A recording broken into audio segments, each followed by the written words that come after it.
Hey guys, it's Danielle with Schoolhouse Red. Come with me as I get everything prepared to kick off this hurricane season.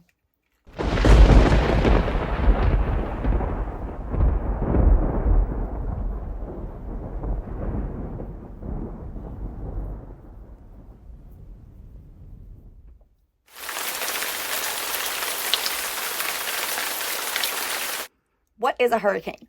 So we're going to be focusing on hurricanes in the Atlantic Ocean today, and I am shooting at an angle that is not the most flattering, but let's just go with it.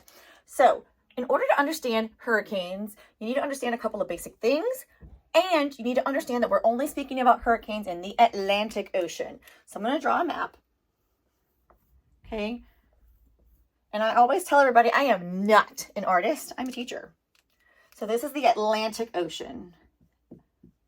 Atlantic Ocean. And you can follow along at home and you can draw a diagram too, because I'm making this very basic.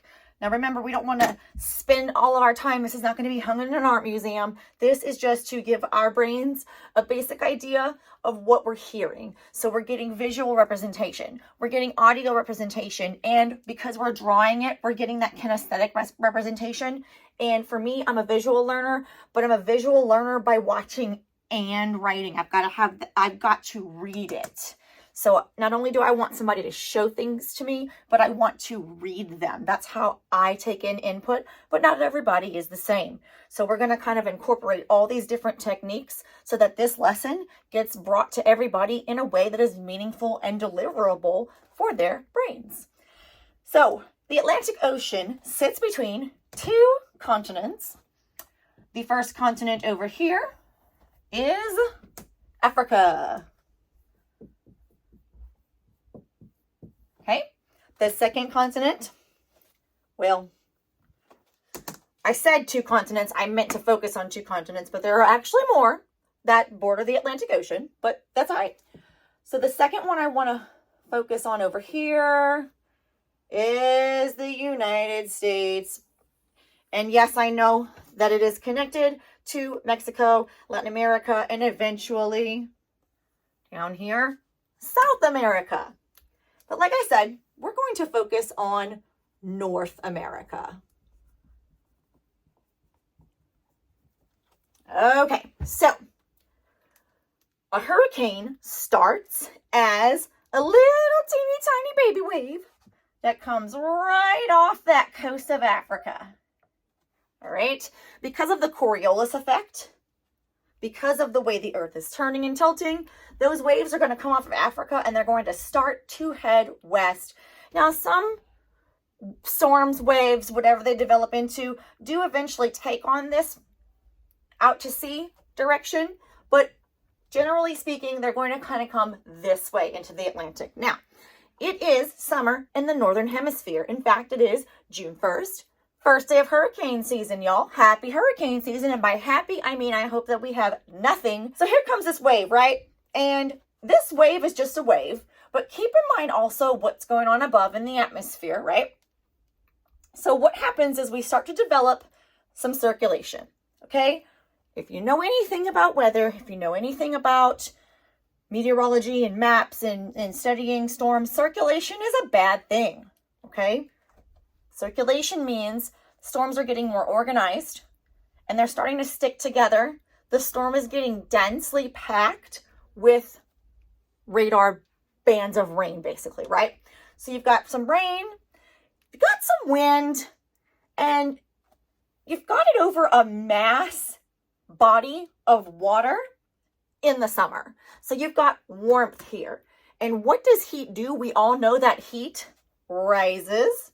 So not only do you have some circulation, okay, but you've also got the rising warmth air.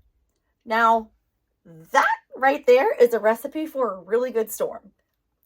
So the wave keeps going and it starts to get organized, okay? And you'll eventually see something like an L. You'll see an L and they will call it an invest. Okay. Oh, this is invest 93. Okay. I'm just making stuff up. as far as numbers and names go. This is not anything that has already happened. This is made up stuff. Okay. So now we've got an invest. Invest means, hey, we've got a center of circulation. That center is going to be defined as a low pressure. Okay. That's important. Keep that in mind. So we've got low pressure. We've got warm air, which is coming from a high pressure system. You've got circulation and all this going on. Yikes. The longer it's over water, the longer it has to get itself organized. When hurricanes get organized, it's like I sit down and get all my things in order. When I get organized, y'all, I am dangerous. I am. You should see some of my organization. But when a hurricane or an invest gets organized, it's also dangerous. So eventually, let's say it keeps on moving, right? Hurricane hunters fly out. They fly out to the center of the circulation and they take some measurements. They're looking at things like wind speed.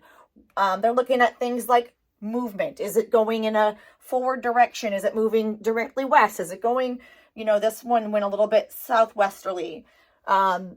What are the potential storm surges and the impacts from this? How much rain is falling with this system?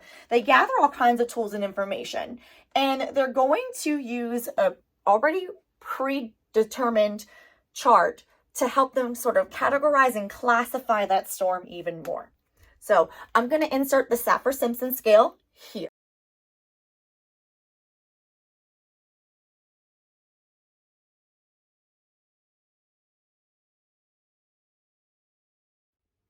Really quickly, I wanted to say, if you want more advanced information, subscribe and stay tuned because I'm going to have a more advanced forecasting session up soon so that you can know how this data is given and interpreted.